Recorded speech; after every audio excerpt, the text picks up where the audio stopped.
तर नमस्कार मंडळी, आपल्याकडे जी गाडी आज आली आहे ती आली आहे चिपळूणवरून आली आहे. रेनॉल्ट ट्रायबर आहे, 2022 मॉडेल आहे. मला वाटतं 2022 मॉडेल आहे, रेनॉल्ट ट्रायबर आहे. तिच्यामध्ये आपण सीएनजी किट इन्स्टॉल केलंय आणि आतापर्यंत म्हणजे आपले आम्ही नेहमी सांगत असतो आमचा परफॉर्मन्स कसा आहे वगैरे, नाही का, गाडीचा परफॉर्मन्स कसा आहे, तिची फिटिंग क्वालिटी कशी आहे. तर आज परत एकदा सांगतो, कारण काही व्ह्यूवर्स नवीन असतात ज्यांनी व्हिडिओ नाही बघितला, पूर्वीचे व्हिडिओ नाही बघितले. आणि महत्त्वाचं म्हणजे मी सगळ्यांना सांगू इच्छितो, जे आपले व्ह्यूवर्स आहेत युट्यूबवर आता जे व्हिडिओ बघत असतील तर त्यांना सांगू इच्छितो की आपल्याकडे ट्रायबरचे बरेच व्हिडिओ चॅनलवर आहेत. सरांच्या व्यतिरिक्त सरांचा आपण एक्सपिरियन्स बघूच की, म्हणजे फिटिंग क्वालिटी कशी आहे, गाडीचा परफॉर्मन्स कसा आहे, गाडी सरांनी चालवली ते तर बघूच. आणखीन व्हिडिओ आहेत ते सुद्धा तुम्ही बघू शकता. बऱ्याच लोकांचे व्हिडिओ आहेत, म्हणजे खूप जास्त, म्हणजे सीट अल्ट्रेशन कसं वाटलं, फिटिंग क्वालिटी कशी वाटली, परफॉर्मन्स कसा वाटला, या सगळ्या गोष्टी आपल्याकडे चॅनलवर अवेलेबल आहेत. त्या आपण तुम्ही जाऊन बघू शकता. तर आता सर चिपळूणवरून आलेत. सरांनी थांबून गाडी पूर्ण वेळ सगळं गाडी फिटिंग चालू असताना सगळं तुम्ही बघितलंय.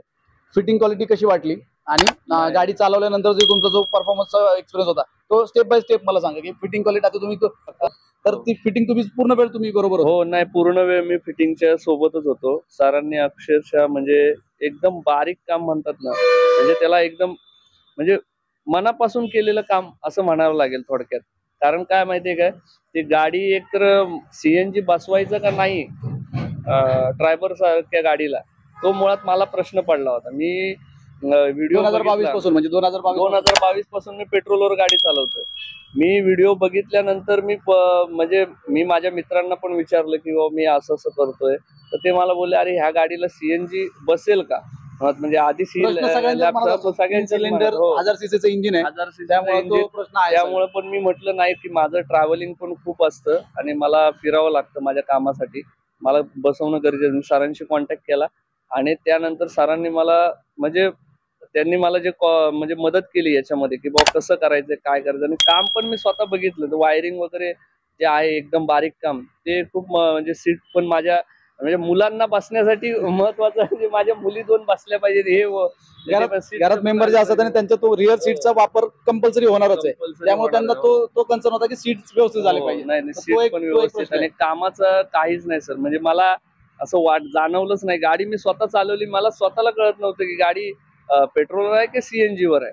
म्हणजे तुम्ही बोलला तेव्हा मला समजलं की सीएनजी वर गाडी आहे. तो मागाशी मला आपण गाडी चालवताना जो सांगत होता तो सांगा की म्हणजे पेट्रोल पेक्षा कसं वाटतं, म्हणजे तुम्ही असं म्हणता की पेट्रोल पेक्षा मला बेटर वाटलं, कारण जी गाडी लॅप्स करत होती मला पेट्रोलला, तर मला सीएनजी ला तसं काहीच जाणवलं नाही. स्मूथ परफॉर्मन्स आहे आणि व्यवस्थित. अगदी मी घाट सेक्शन मध्ये सुद्धा मी टेस्ट करून बघितलं, व्यवस्थित आहे. सेकंड गिअरला म्हणजे बऱ्याच वेळा ट्रायबर असेल, कोणतीही गाडी असेल, तर आपल्याकडे जेव्हा कस्टमर त्यांचा जो फीडबॅक बघितला, आतापर्यंत मार्केटमध्ये सीएनजी बसवू नका असंच लोक सांगतात. हो, बऱ्याच वेळा तुम्ही ऐकलं असेल की सीएनजी बसवू नका, मला बसवू नका असंच सांगितलं. ते हा जो मेळ, म्हणजे कुणी तुम्ही सीएनजीचा व्हिडिओ बघत असेल, कोणाकडे सीएनजी गाडी असेल, सीएनजी करायची असेल, तर लोकांचा जर तुम्ही एक्सपिरियन्स घेतला तर अरे करू नको, चांगलं नसतं वगैरे. पण आज जो तुमचा एक्सपिरियन्स आहे की गाडी पेट्रोलपेक्षा चांगली वाटते, हा बघायला तरी मिळतो का? म्हणजे मला तर असं सांगितलं होतं की इंजिनचा भुगा होईल इथपर्यंत सांगितलं. नाही, म्हणजे पहिलं तो तर नंतर, म्हणजे भविष्यात काय होईल काय नाही ते आपण सांग. पण आमचा जो आतापर्यंत एक्सपिरियन्स म्हणजे आम्ही 2019 लॉन्च झाली त्याच्यानंतर सीएनजी ड्रायव्हरला सीएनजी फिटिंग करतोय. लॉन्च झाल्यापासून लोक किती करतात माहित नाही, पण मी खूप केलेत. 19च्या जेव्हा लॉन्च झाली BS4 मध्ये पण केल्या आणि BS6 मध्ये पण करतो आजपर्यंत. ते खूप म्हणजे ड्रायव्हर मी खूप केले, तर आजपर्यंत आमचा काही असा एक्सपिरियन्स नाही बघायला नाही मिळाला की भुगा वगैरे होईल, असं काही होत नाही. आणि तुम्ही जे ऐकलं असेल की बाबा परफॉर्मन्स येणार नाही गाडीला सुरुवातीला, म्हणजे बसवलं नाही, परफॉर्मन्स मध्ये डाऊट काहीच नाहीये, कारण मी स्वतः गाडी चालवली. चढ उतार वगैरे, घाट, ट्रॅफिक वगैरे सगळं आपण सगळं घाट, चढ उतार घाट. त्याच्यानंतर मी फ्रंट एसी आणि माझा रिअरचा एसी, दोन्ही एसी मी चालू करून गाडी चालवली. काही प्रॉब्लेम नाहीये. परफॉर्मन्स मला एकदम व्यवस्थित मिळाला. आणि आता मी जाणार आहे अजूनपर्यंत. अजून काय माझं सजेशन असेल थोडं बघू आपण, मग त्याच्यावर तुम्ही मला कळवा, मग आपण ते आपले जे व्ह्यूअर्स आहेत त्यांच्या पुढे मांडण्याचा प्रयत्न करू. पण आतापर्यंत तर गाडीचं मला कामामध्ये काही डाऊट नाही सर. खरंच छान काम झालंय, म्हणजे एवढं छान काम म्हणजे मी तर माझ्या इथं पण बघितलेलं नाहीये. म्हणजे काय सांगायचं म्हणजे त्याच्यात हे नाहीच. 3 वर्ष मी वेट करत होतो सीएनजी बसवायचा का नाही हा मोठा प्रश्न होता. तर आता काय करू आपण, सरांचा फीडबॅक बघितला तुम्ही आणि फिटिंग क्वालिटी बद्दल सरांकडनं ऐकलं, परफॉर्मन्स बघितला कसा आहे, म्हणजे सरांनी सांगितलं कसा आहे तो. आणि मी आता काय करतो, तुम्हाला जी फिटिंग क्वालिटी आहे ती एकदा बघून घ्या. आणि आता आपण गाडी जवळजवळ फायनल सगळं झालं, ट्रायल वगैरे झाले, गाडी आपण डिलिव्हर करतोय. व्हिडिओ आवडला तर नक्की लाईक करा, शेअर करा आणि सबस्क्राईब करायला विसरू नका. धन्यवाद. थँक्यू. तर जसं की आपण आता बघितलं म्हणजे फिटिंग क्वालिटी आणि सरांचा जो ड्रायव्हिंग एक्सपिरियन्स आहे तो बघितला. त्याच्यानंतर मी आता गाडीचं इंजिन मी दाखवतो. म्हणजे आपण काय करतो म्हणजे इंजेक्टर रेल बसवण्यासाठी जे ब्रॅकेट बनवतो त्या मी स्वतः फॅब्रिकेटेड करतो आणि स्वतः बनवलेलं ब्रॅकेट आहे ते एकदम परफेक्ट म्हणजे मजबूत. आता सर बघतील म्हणजे हलवून बघा बरं सर कसं कसं वाटतंय म्हणजे ते कसं हलतंय का ते एकदम जोरात हलवा त्याला काय प्रॉब्लेम नाही. हलवा तुम्ही तुमची ताकद की त्याला किती ताकद लागू शकते काय वाटतंय का म्हणजे कारण हे जे लोखंडीला म्हणजे पूर्ण ब्रॅकेट तयार केलेलं आहे. हा तो इतक्या सहजासहजी हलणार नाही. तर अशा प्रकारे हे आपण ब्रॅकेट बघू शकतो. ईसीएम या ठिकाणी लावलाय इटालियन ईसीएम आहे मिजोचा. त्याच्यासाठी पण प्रॉपर ब्रॅकेट बनवलंय. पाठीमागच्या बाजूला आपण बघू शकतो प्रॉपर ब्रॅकेट बनवून त्याच्यानंतर हा फिलिंग वॉल बसवलाय आपण या ठिकाणी. आणि त्याचं पायपिंग जर बघितलं फिलिंग वॉलकडे येणारी पायपिंग तर आखीव रेखीव म्हणजे जे आपण म्हणतो त्या प्रकारे व्यवस्थित साईडला जाऊन तिच्या पाठीमागच्या बाजूला गेलंय. तर पायपिंग जर आपण बघितलं तर अशा प्रकारे आपण हे पायपिंग आपण बघू शकतो. या ठिकाणी रिड्युसर लागलाय. रिड्युसर लावताना आपण फॅब्रिकेटेड ब्रॅकेट बनवलंय त्याच्यासाठी रिड्युसरसाठी. लो प्रेशर पाईप या ठिकाणी आणले. मॅप सेन्सर बघू शकतो आपण मॅप सेन्सर सरळ लागलाय. आणि आपण परत एकदा इंजेक्टर येईल. तर आपण वायरिंग बघायची राहिली आपली. तर मेन आपण वायरिंग दाखवू. तर अशा प्रकारे ईसीएम कडनं येणारी वायरिंग जी आहे ते आपण वायरिंग बघू शकतो एकदम प्रॉपर. आपण बघू शकतो वायरिंग अशा प्रकारे इथं जे वायर आलंय सगळ्या वायरिंग प्रॉपर इन्सुलेट केलेत. आणि इथपर्यंत म्हणजे आपण जे इंजेक्टर रेलच्या इथपर्यंत आलेली ही वायरिंग बघितली. मॅप सेन्सरची वायर बघितली या ठिकाणी.